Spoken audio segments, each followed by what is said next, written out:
খুব সহজ নিয়মে কিভাবে আমি আমার ঘরের সব ফার্নিচার ডিপ ক্লিন করি আর সেই সাথে সারাদিনের সংসারের কাজকর্ম করে সংসারটাকে কিভাবে পরিপাটি রাখি তা নিয়ে থাকছে আজকের ভিডিও।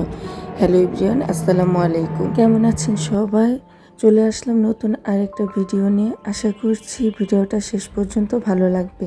এই যে কয়েকদিন আগে আমি চিংড়ি মাছ কিনেছিলাম, গত ভিডিওতে দেখিয়েছি। সেই চিংড়ি মাছটা আজকে লাস্ট আমি রোদ্রে দিয়ে তারপরে বয়ামে নিয়ে নিব। খুব সুন্দরভাবে শুকিয়ে গেছে। তো আমি সাথে চিংড়ি মাছগুলো দিয়ে এসে এই যে এখন আমার বারান্দাটা আমি একটু ধুয়ে পরিষ্কার করে নিব। তার আগে গাছগুলোতে এত পরিমাণে ধুলা হয়েছে, ধুলায় গাছগুলার পাতা একেবারে কেমন যেন হয়ে যাচ্ছে, তাই প্রত্যেকটা গাছ আমি ধুয়ে দিচ্ছি। গাছগুলো প্রতি সপ্তাহে একটু ধুয়ে পরিষ্কার করে দিলে দেখতে যেমন স্বচ্ছ ক্লিন লাগে, তেমনি গাছগুলোও ভালো থাকে। ভিডিওর শুরুতে একটা কথা মনে করিয়ে দিই, আপনারা যে আমার ভিডিওটা ক্লিক করেছেন দয়া করে একটা করে লাইক দিয়ে যাবেন। আর যদি আপনি এই ধরনের লাইফস্টাইল ব্লগ দেখতে পছন্দ করেন আর আমার চ্যানেলে নতুন হয়ে থাকেন, তাহলে আপনি চাইলে সাবস্ক্রাইব করে আমার সাথে থেকে যেতে পারেন। বারান্দার গাছে পানি দিয়ে এখন আমার নিজের রুমটাকে আমি গুছিয়ে নিচ্ছি। আর আমি সবসময় আমার রুম থেকে কাজ শুরু করি। আমার রুম গুছানো হলেই মনে হয় যে সংসারের অর্ধেক কাজ শেষ হয়ে যায়। আমার কাছে এটা মনে হয়। আমার রুমটা একেবারে পরিপাটি থাকবে, অন্য কাজের মনোযোগও আমার চলে আসবে। আজকে একটু আমার ভয়েসটা অন্যরকম লাগতে পারে, কারণ প্রচুর পরিমাণে ঠান্ডা লেগেছে আর ঠান্ডার কারণে আমার ভয়েসটা একটু চেঞ্জ হয়ে গেছে। তো কষ্ট করে বুঝে নেবেন, আশা করছি আপনারা বুঝতে পারবেন। আর বরাবর আমি অনেক ভিডিওতেই বলেছি যে আমার প্রচুর পরিমাণে অ্যালার্জির সমস্যা আছে। অ্যালার্জি বেড়ে গেলেই আমার এই রকমটা হয়ে যায়, ভয়েসটা একেবারে চেঞ্জ হয়ে যায়। তো যাই হোক, আমার বিছানাটা আমি গুছিয়ে তারপর এই যে এখন শীতের দিন, কাঁথা কম্বল তো খাটের উপরে রাখতেই হয়, কিছু করার নেই। তো কমফোর্টটা আমি ভাঁজ করে রান্নারের মতো রেখে দিচ্ছি, আর এইভাবে রাখলেই বেশি ভালো লাগে। যদি ভাঁজ করে এক সাইডে রেখে দিই ওইভাবে রাখার চেয়ে। তারপর চলে আসলাম ড্রেসিং টেবিলে। এই ড্রেসিং টেবিলের যত জিনিসপত্র ছিল এগুলো সবই আমি অফ ক্যামেরায় তাওয়াল দিয়ে মুছে পরিষ্কার করে নিয়েছি। প্রচুর পরিমাণে ধুলা পড়েছিল। তো এখন আমি এক এক করে এগুলা সব গুছিয়ে তারপর রেখে দিব। ড্রেসিং টেবিলের ওপরের এই কসমেটিক্সগুলা একমাত্র আপনাদের ভাইয়া এত পরিমাণে এলোমেলো করতে জানে, তার মানে কি বলবো, একটা বাচ্চার মতো সে এলোমেলো করবে। তার এলোমেলোর জন্য কয়েকদিন পরপরই আমার এগুলা নতুন করে গুছিয়ে রাখতে হয়। পুরুষ মানুষ বুঝি এরকমই হয় সংসারে, তাই না? তো যাই হোক, এই তো ড্রেসিং টেবিলের উপরটা আমার গুছানো হয়ে গেছে। এখন আমি মুছে পরিষ্কার করে নিচ্ছি। নিত্যদিনের এই কাজগুলো আমাদের এত পরিমাণে প্যারা দেয় যতক্ষণ পর্যন্ত এই কাজগুলো শেষ না হয়। চলে আসলাম এই তো আমার ওয়ার্ড্রোব এবং আলমারিটা আজকে একটু ডিপ ক্লিন করব। ওয়ার্ড্রোব এবং আলমারির যেই ডিজাইনের ফাঁকে প্রচুর পরিমাণে ধুলা হয়েছে। তো আমি একটা ব্রাশ নিয়ে নিলাম, আর ব্রাশের সাহায্যে এই যেই ধুলাগুলা ভিতরে কাজের ফাঁকে ফাঁকে এই ধুলাগুলো আমি পরিষ্কার করে দিচ্ছি। আর ব্রাশ দিয়ে এইভাবে খুব সহজেই ডিপ ক্লিন করা যায়। আপনি চাইলে আপনার ঘরের ফার্নিচারও এইভাবে ডিপ ক্লিন করে নিতে পারবেন। এত সুন্দরভাবে ধুলাগুলা চলে যায় যে কি বলবো, একবার যদি করেন তাহলে বুঝতে পারবেন যে আমি কতটা ঠিক বলছি।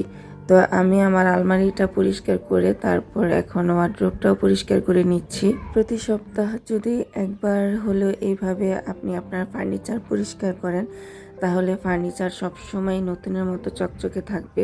ফার্নিচারে কখনো ধুলা ময়লায় একেবারে নষ্ট হয়ে যাবে না। আমি তো ট্রাই করি প্রতি সপ্তাহে একবার হলেও ডিপ ক্লিন করে পরিষ্কার রাখার ফার্নিচারগুলোকে।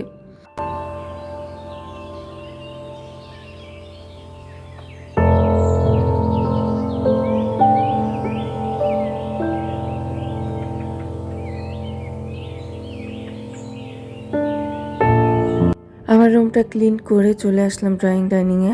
আর এই যে ফ্রিজের এই কভারটা তুলে একটু ঝেড়ে ঝেড়ে আবার পেরে দিচ্ছি।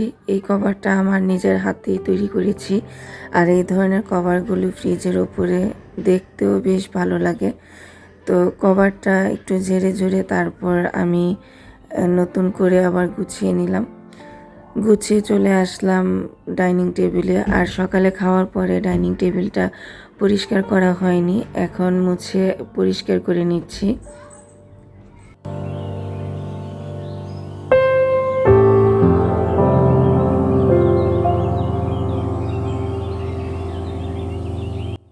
তারপরে চলে আসলাম ড্রয়িং রুমে। আর ড্রয়িং রুমের এই সোফাগুলো এত পরিমাণে ময়লা হয়েছে, আবার যেন ধুতে হবে এরকম অবস্থা হয়ে গেছে ধুলায়। কভার কিনবো কিনা হচ্ছে না। তো চিন্তা করতেছি যে এই সোফাগুলা আরেকবার ক্লিন করব, ক্লিন করে তারপরে কভার লাগিয়ে দিব। আর বাচ্চারা এই সোফাতে খেলাধুলা টিভি দেখতে যে হয়তো বা খুব জোরেই বসেছে। একটা সোফার গদির নিচ থেকে কেন যেন ডেবে যাচ্ছে, সম্ভবত নিচের কাঠ ভেঙে গেছে। তো এই সোফাগুলোর সম্পর্কে অনেকেই কমেন্ট করে, প্রায় বেশিরভাগ সময় জানতে চান যে সোফাগুলো টেকসই কেমন বা কত প্রাইস পড়েছে। তো প্রাইস তো পড়েছিল বেশ ভালোই, আমাদের জন্য অনেক, 35,000 টাকা।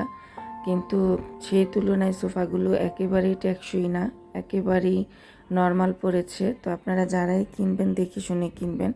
তো সারাদিন অনেক কাজকর্ম করেছি, তারপর গোসল নামাজ সব কিছু শেষ করে একটু রেস্ট নিয়েছি। এখন সন্ধ্যার পরে রাতের জন্য এখানে চিকেন রান্না করব। সারাদিন তো গ্যাস থাকে না, দুপুরের রান্নাটা রাতেই করে রাখতে হয়। তো এই যে এখানে আমি মুরগি রান্না করছি কালকে দুপুর সহ। বাসি খেতে একেবারেই ভালো লাগে না, তারপরে বাধ্য হয়ে এখন খাচ্ছি। তো সিলিন্ডার নিয়ে আসছি, খুব শীঘ্রই সিলিন্ডারের চুলা লাগিয়ে নিব। তো এখানে আমি মুরগিটা খুব ভালোভাবে ভেজে নিয়ে তারপরে এখন সব মশলা খুব সুন্দরভাবে কষিয়ে নিয়ে তারপর মুরগিটা রান্না করে নিব। তো দেখতে দেখতে ভিডিওর শেষ পর্যায়ে চলে আসছি। আপনারা যারা আমার সাথে আছেন, যদি ভিডিওতে কোনো ভুল ত্রুটি হয়ে থাকে ক্ষমা সুন্দর দৃষ্টিতে দেখবেন। আর আজকে আমার ভয়েসের জন্য আপনাদের কাছ থেকেও ক্ষমা চেয়ে নিচ্ছি। ভয়েসটা একটু বেশি হয়তো বা ঘ্যার ঘ্যার করছে। তো সবাই দোয়া করবেন আমার জন্য আর আমার পরিবারের জন্য। সকলের কাছে দোয়া চেয়ে আজকের ভিডিওটা আমি এখানেই শেষ করছি আর আপনাদের কাছ থেকে বিদায় নিয়ে নিচ্ছি। ভালো থাকবেন, সুস্থ থাকবেন। আল্লাহ হাফেজ। আসসালামু আলাইকুম।